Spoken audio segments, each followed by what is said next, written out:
Recite mi, molim vas, što nudite od vrsta riba? Od vrsta riba imamo prvu i drugu klasu oborite i divlje ribe sa mreže, vrše, puške, parangala, panula, tramate, zapasa, udice, samoloke, općenito koče. Ribu spravljamo na sol, forno, grill, gregade, brodeti, leša, karpača, peka, osti, rašlje i sablje. A sad mi nabrojite ribe?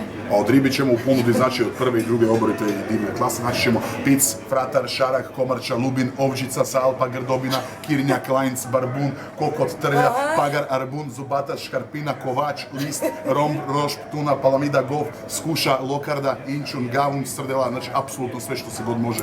Wow, nemam riječi. A školjke? Školjke, znači svježa ponuda dnevna općenito, da su brbavice, kunjke, dagnje, klapuni, kapesante i kamenice. Na crveno-bijelo, pašta, lešo ili grill. Vrhunski. Od rakova isto tako iz ponude izdvajamo, iz ponude dnevne ili tjedne izdvajamo, znači gambere, kozice, škampe, grancibule, grmaje, volke, kosmeje, kuke, jastok, hlap i rado, apsolutno sve.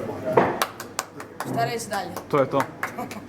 Čovjek je sve rekao. Ej, vi ste sad sve rekli, to je vrh. Si ugasio? Pa malo da se pokaže i restoran naš. Eto. Ne, svaka je čast, ne znam.